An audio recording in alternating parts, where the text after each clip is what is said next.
Investor का काम होता है पैसे से पैसा कमाना, पर ये भी दो तरह के होते हैं। एक होता है रिस्क टेकर, कहता है भाई साहब कैसे भी आना चाहिए, मोटा पैसा आना चाहिए, मोटी रिटर्न चाहिए, चाहे रिस्क लेना पड़ेगा ले लेंगे, सीने पे गोली खाऊंगा छोटे। दूसरी तरह का आदमी होता है रिस्क कवर्स, कहता है भाई साहब दो पैसे कम कमा लेंगे बट टेंशन नहीं चाहिए, पैसे का नुकसान नहीं होना चाहिए। अब जो रिस्क लेने वाली कैटेगरी है इसमें आते हैं शेयर मार्केट वाले, म्यूचुअल फंड वाले। इस समय तो भैया शेयर मार्केट के पीछे जमाना है दीवाना। हर व्यक्ति स्कैम 92 को बिंज वॉच करके और रिस्क है तो इश्क के महामंत्र का जाप करके स्टॉक मार्केट में पैसे ठोक रहा है। हाई सैलरी पूरी ठोक दी, और अभी बाजार भी है जो थोड़ी रिटर्न दे रहा है। लेकिन भाई साहब तुम कितने बड़े रिस्क करो, 100 रुपए है ना तो 10-20 रुपए तो सेफ असेट में रखने चाहिए। सेफ वाला बंदा क्या है, वो उल्टा करता है, वो कहता है यार 70-75 रुपए बचा के रखो, 20-25 रुपए से रिस्क लेंगे। लेकिन भाई साहब चाहे सेफ वाला हो या रिस्क वाला, सेफ इन्वेस्टमेंट में इन्वेस्ट तो सबको करना चाहिए। तो भैया सेफेस्ट इंस्ट्रूमेंट का राजा है एफडी, फिक्स डिपॉजिट। जैसे किशोर मुकेश रफी के गाने तब भी हिट थे, आज भी हिट है और आगे भी रहेंगे, उसी प्रकार ये एफडी दादाजी के टाइम पे भी हिट थी, पिताजी के टाइम पे भी, आपके टाइम पे और आपके बच्चों के टाइम पे भी एफडी हिट रहने वाली है। तो राहुल जी एफडी किसको करवानी चाहिए, कितनी करवानी चाहिए, कौन सी वाली करवानी चाहिए, कितने टाइप की होती है, कैसे करवाते हैं, इसको करवाने में क्या क्या झंझट है, क्या क्या चीजों का ध्यान रखें, और कौन से ऐसे टिप है जिससे भाई साहब एफडी की रिटर्न होगी मैक्सिमाइज, ये सब बताएगा आपका प्यारा राहुल। तो छोटे से अमाउंट की एफडी खोल के और जनता जनार्दन की जय बोल के करते हैं वीडियो की शुरुआत। हमारी आज की वीडियो के पार्टनर है स्टेबल मनी, जहां पे आप 200 प्लस से ज्यादा बैंक की एफडीज को कंपेयर करके बेस्ट एफडी का चुनाव करके हाईएस्ट रिटर्न के लिए मात्र 3 मिनट में एफडी में इन्वेस्ट कर सकते हैं, वो भी बिना किसी नए बैंक में अकाउंट खुलवाए। इसके बारे में और डिटेल में आगे बात करेंगे। सबसे पहले राहुल जी एफडी होती क्या है? वैसे तो 100 में से 90 को पता है, पर जिन 10 को नहीं पता उनके लिए एफडी का मतलब होता है फिक्स्ड डिपॉजिट। जो पैसा बैंक में फिक्स टाइम के लिए डिपॉजिट किया जाता है उसे एफडी कहते हैं। एफडी एक तरह का है वो पैसा जो हम बैंक को लोन देते हैं, बैंक तो हमको लोन देता है वो अलग है, एफडी है जब आदमी बैंक को लोन देता है। ये होता है एकदम रिस्क फ्री। क्यों? क्योंकि बाकी इन्वेस्टमेंट में ऊपर नीचे होता है, या नीचे नहीं होता, या ऊपर ही ऊपर होता है। एक बार बैंक में एफडी खोल दी और रेट बता देगी इस रेट पे इन्वेस्ट कर रहे हैं और 3 साल का इन्वेस्टमेंट है, तो बैंक बताता है 3 साल बाद तुमको ये पैसे मिलेंगे। फिर दुनिया इधर की इधर हो, बैंक वो पैसे देता ही है। यानी बैंक बन जाता है सलमान खान कि एक बार मैंने कमिट कर दी कि 3 साल बाद इतना अमाउंट मिलेगा तो फिर भाई साहब मिलेगा, फिर बैंक खुद की भी नहीं सुनता। फिर राहुल जी अगर बैंक ही बंद हो जाए तो, बैंक बंद हो जाए तो भी कोई टेंशन नहीं है।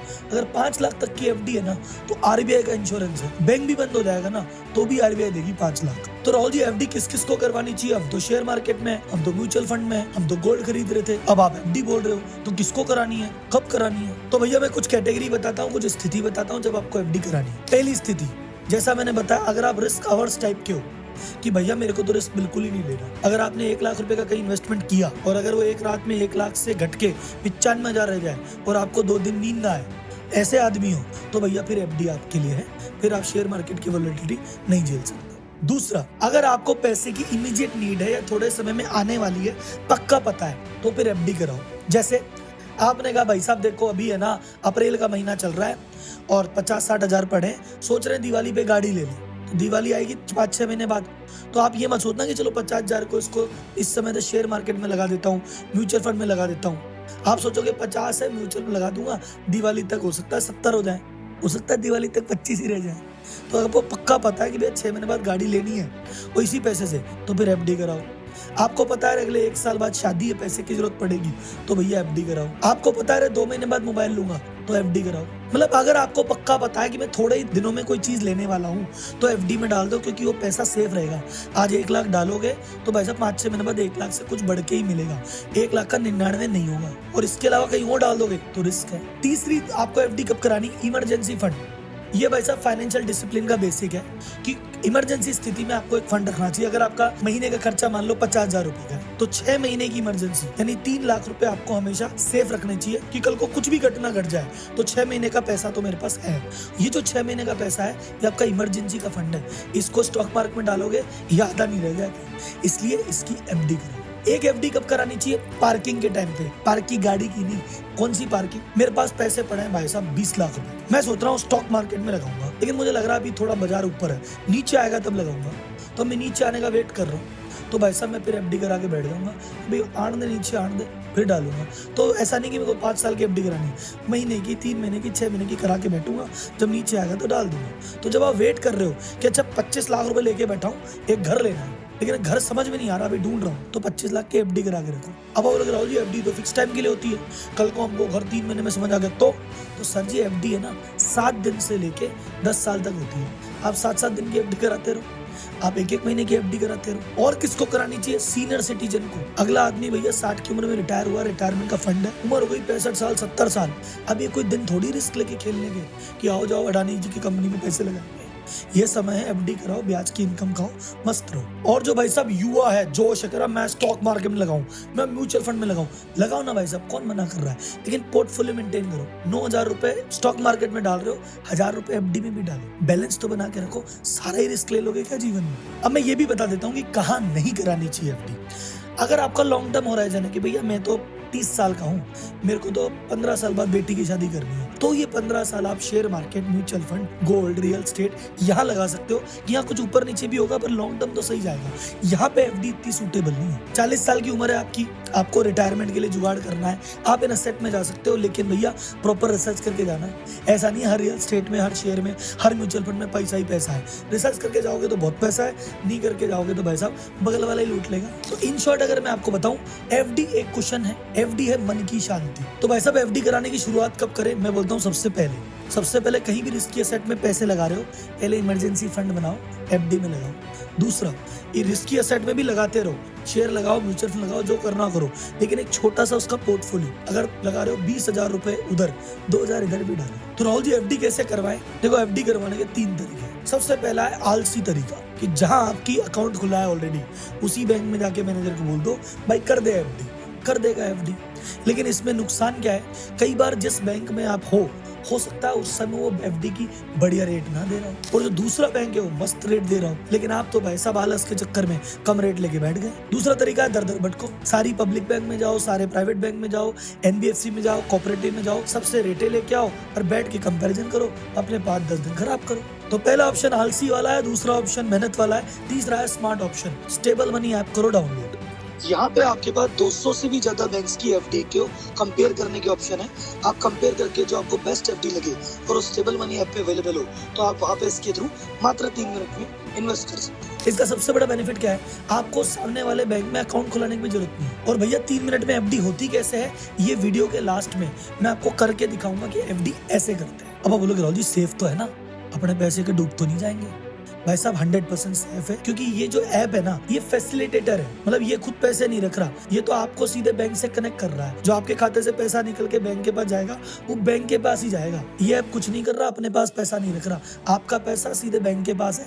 ये तो बीच का मीडिएटर है। इस ऐप पे आप 5,000 रुपए तक से एफडी की शुरुआत कर सकते हो और मिनिमम 7 दिन की एफडी करवा के देख सकते हो। जब आपकी एफडी पूरी हो जाएगी 24 से 48 घंटे में पैसा आपके खाते में ब्याज समेत। अब भाई साहब अगर मानस बन गया है तो 2-4 सवाल आपके दिमाग में और आ रहे होंगे कि राहुल जी कौन से बैंक से करानी चाहिए?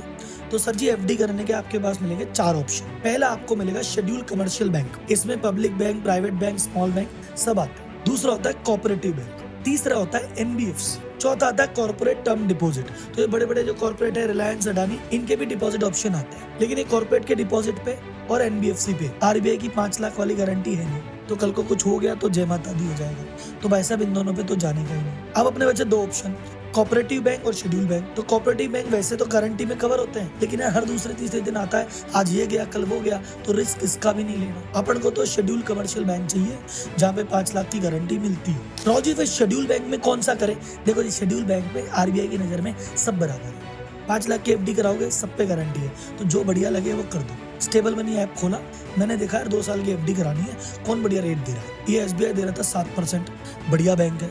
ये उत्कर्ष स्मॉल फाइनेंस देने लगा 9.1%। मैंने कहा भाई ये तो 2 रुपए 10 पैसे ज्यादा दे रहा है, अपन तो इधर ही कराएंगे, रिस्क इधर भी नहीं है। 5 लाख तक की एफडी में तो दोनों में आरबीआई की गारंटी है, फिर मेरे को क्या बात का रिस्क? तो मैंने तो जहाँ रिटर्न देखी बात कूद गया। सर जी टेन्योर कितना रखे? टेन्योर मैंने बताया ना आपकी जरूरत के हिसाब से। आपको लग रहा है मैं 3 महीने बाद गाड़ी लूंगा, 3 महीने के लिए कर लो। आप बोलो सर वो 6 महीने का जो मेरा इमरजेंसी फंड है उसको रख रहा हूँ, साल 2 साल के रोटेशन पे कर लो। इसमें देखो टर्म वैसे जितना ज्यादा लंबा रखते हो उतना ज्यादा बेनिफिट होता है, तो अगर आपके काम में नहीं आ रहा हो तो लंबा भी रख दो, अदरवाइज आपकी जरूरतें हो उस हिसाब से टर्म रखो। बस इसमें स्मार्ट चीज एक करना, कई बार कंपैरिजन करते टाइम क्या होता है, 12 महीने की एफडी पे मान लो 8% मिल रहा है, 13 महीने की एफडी पे 8.5 मिल रहा है, तो भाई साहब 1 महीने में अपना क्या जा रहा है? 50 पैसे एक्स्ट्रा मिलेंगे तो उस पर चले जाओ। तो जहाँ पे 1-2 महीने की बात हो ना, वहाँ थोड़ा बड़ा टेन्योर करके अपनी रिटर्न बढ़ा लो। आपकी उम्र 59 साल है, आप 6 महीने बाद सीनियर सिटीजन बन जाओगे। सीनियर सिटीजन को एक्स्ट्रा पैसे मिलते हैं, तो आप क्या करो, 6 महीने का टर्म तो छोटा करा लो, और जिस दिन आपका बर्थडे आए सीनियर सिटीजन बन जाओ, उस दिन बड़ी वाली कराना, आधा % का फायदा उठाओ। अच्छा राहुल जी, इंटरेस्ट रेट तो सिंपल है ना, इसमें कोई पेज तो नहीं है? इसमें जो पेज है मैं आपको समझा देता हूँ, बड़ा सिंपल सा है। देखो एफडी होती है 2 तरह की। एक होती है सिंपल एफडी। सिंपल एफडी का मतलब क्या हुआ, मान लो 10% की एफडी आपने जमा कराए 1 लाख रुपए, तो उसका 10,000 रुपए ब्याज हुआ साल का, वो 10,000 ब्याज आ गया आपके खाते में। दूसरा साल हुआ 10,000 फिर खाते में, यानी आपकी एफडी वही पड़ी है, ब्याज हर साल आपके खाते में आ रहा है, बात खत्म हो गई। इसको कहते हैं सिंपल एफडी। एक होती है कंपाउंडिंग एफडी। उसमें क्या है, जैसे 1 लाख की आपकी एफडी थी, 5 साल के लिए कराई,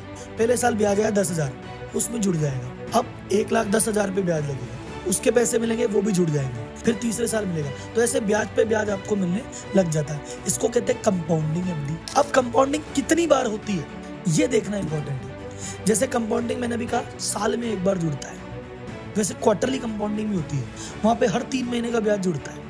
मंथली कंपाउंडिंग भी होती है, उसमें हर महीने का ब्याज जुड़ता है। तो जितना कम टेन्योर होता है उतना ज्यादा मजा आता है। तो आप ये देख लेना कि जो टेन्योर ले रहे हो वो सिंपल वाला है, कंपाउंडिंग वाला है, ईयरली वाला है, क्वार्टरली वाला, बस ये देखने की चीज है।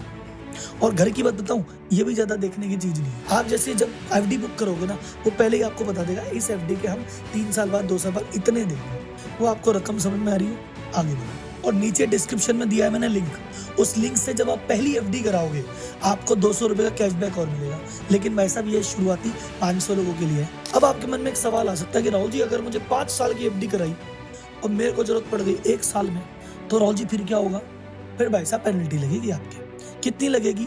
देखो आधा % से लेके 2% तक लगती है, अलग अलग बैंक पे डिपेंड करता है। अब मान लो आप जिस बैंक में हो वहाँ पे 1% पेनल्टी लगती है। अब वो कैसे लगेगी सुन लो। मान लो आपने कहा 5 साल का एफडी कराई, बैंक ने कहा आपको 10% देंगे, आप 10% के हिसाब से बैठे हो, बैंक आपको 10% के हिसाब से ब्याज दे रही है। 1 साल बाद आपने निकाल ली, तो बैंक बोले कि ज्यादा शाणे हो रहे हो क्या? तो बैंक बोलती है कि 1 साल के टेन्योर पे क्या रेट चल रही है? बोले सर 1 साल के टेन्योर पे तो 8% ही रेट चल रही है। तो बोले कि तुमको 8% के हिसाब से ही पैसा मिलेगा, प्लस उस 8 में से 1% पेनल्टी काटेंगे, तो कितनी बची? नेट 7।